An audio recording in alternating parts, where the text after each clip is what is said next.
लंकाधिपति रावण को युद्ध में हराने के बाद श्री राम ने लंका की राजगद्दी विभीषण जी को सौंपी और उनसे विदा मांगी क्योंकि उनके वनवास की अवधि खत्म होने में सिर्फ 20 दिन बचे थे। लेकिन विभीषण जी ने उनसे कहा कि उन्हें अयोध्या वापस पैदल जाने की जरूरत नहीं, क्योंकि लंका में था एक विमान, एक ऐसा विमान जो सिर्फ हवा में उड़ता ही नहीं बल्कि मन से कंट्रोल होता था। न फ्यूल, न पायलट, न wings, just a golden flying palace. एक ऐसा विमान जो कि मन की गति से चलता था और जो कि विभीषण जी के अनुसार लंका से एक ही दिन में श्री राम को अयोध्या पहुंचा सकता था, और जो जितना चाहे उतना बड़ा या छोटा साइज ले सकता था। और ये विमान था पुष्पक। बट वेट, क्या ये सिर्फ कहानी थी या इसके पीछे कोई साइंस छुपी थी? चलो आज जानते हैं कि क्या पुष्पक विमान रियल था या सिर्फ एक मिथ। पुष्पक विमान का सबसे पहला मेंशन मिलता है वाल्मीकि रामायण में। इसे देवताओं के आर्किटेक्ट विश्वकर्मा जी ने बनाया था ब्रह्मदेव के लिए, और ब्रह्मदेव ने इसे कुबेर देव को गिफ्ट कर दिया। कुबेर जो कि रावण के भाई थे, उनसे रावण ने इसे छीन लिया। कहा जाता है कि ये एक डिवाइन एरियल कैरियर था जो कि मनोबल मतलब मन की शक्ति से चलता था, बिना फ्यूल, बिना विंग्स, और शेप शिफ्टिंग भी कर सकता था। Sounds very fictional right? लेकिन वेट, यहाँ से शुरू होती है साइंस। पुष्पक विमान का सबसे शॉकिंग फीचर ये है that it is controlled by mind. लेकिन उसे डिस्कस करने से पहले let me tell you a few more things.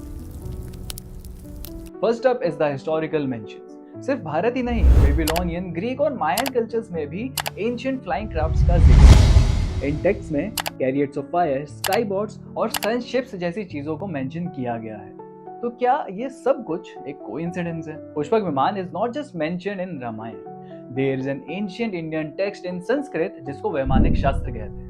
वैमानिक शास्त्र को लोग पहले हॉक्स कहते थे, लेकिन अब इस पे नासा भी एक प्रोटोटाइप तैयार कर रहा है। वैमानिक शास्त्र में सिर्फ पुष्पक विमान ही नहीं, उसके जैसे कई और विमानों का भी जिक्र है।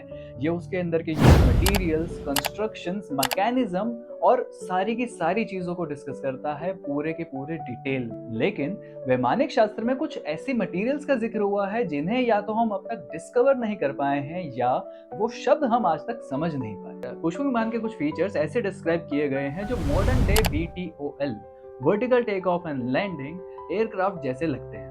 For example, Zeppelin, which used lighter than air gases like hydrogen and helium for takeoff, and then diesel engines for moving ahead. लेकिन सबसे बड़ा क्वेश्चन, अगर ये सब था तो प्रूफ कहाँ है?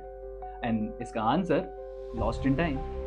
क्योंकि भारत पर बहुत बार इन्वेडर्स ने अटैक किया है। जस्ट लाइक मोहम्मद बख्तियार खिलजी ने दुनिया की सबसे बड़ी लाइब्रेरी नालंदा में जला दी थी, तो देयर इज ए चांस कि पुष्पक विमान जैसे और चीजों के भी प्रूफ जला दिए हों या फिर डिस्ट्रॉय कर दिए हों। लेकिन फिर भी there are proofs coming our way, जिसके बाद अब हमें और एविडेंस देने की जरूरत नहीं। इन जून 2013 यूनिवर्सिटी ऑफ मिनेसोटा के प्रोफेसर बिन हे ने एक क्वाडकॉप्टर मतलब ड्रोन बनाया। इस ड्रोन की स्पेशलिटी ये थी कि ये बिना किसी फिजिकल मूवमेंट या जॉयस्टिक के सिर्फ ब्रेन वेव्स से कंट्रोल होता था। This was done through non invasive EEG, इलेक्ट्रोएन्सेफेलोग्राफी, जिसमें एक कैप पर इलेक्ट्रोड्स लगाए जो कि ब्रेन वेव्स कैच करते थे, उसको कन्वर्ट करते थे एंड देन ड्रोन को भेजते थे। Now coming back to Pushpak Viman, it is said that Pushpak Viman was also controlled by brain, and this was called nonsense till we actually had a proof.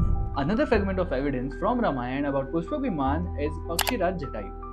Jatayu थे एक vulture, और vultures की maximum flying height is around 37,000 feet. जब रावण माता सीता का हरण करके ले जा रहा था तो जटायु ने उनसे युद्ध किया था। अब पुष्पक विमान पर जब जटायु ने उनसे युद्ध किया, मतलब वो भी उसी हाइट पर उड़ रहे थे। अब modern day aircrafts fly at around 30 to 40,000 feet. तो क्या पुष्पक विमान रियल था? हो सकता है पुष्पक विमान एक मेटाफोर हो फॉर एडवांस थॉट्स, या फिर एंशिएंट इंडिया में कोई ऐसी एयरक्राफ्ट साइंस एग्जिस्ट करती थी जो आज भी हम मॉडर्न साइंस के थ्रू डिस्कवर करने की कोशिश कर रहे हैं। लेकिन इसमें I would also like to add कि ये सब विज्ञान था एंड नॉट जस्ट साइंस, क्योंकि विज्ञान में साइंस की ताकत के साथ साथ तंत्र और मंत्र की शक्तियां भी लगती हैं। तो क्या पुष्पक विमान सिर्फ एक कल्पना थी या एक खोई हुई टेक्नोलॉजी जो वक्त के साथ गुम हो गई? जवाब अब आपके पास है। जय श्री राम।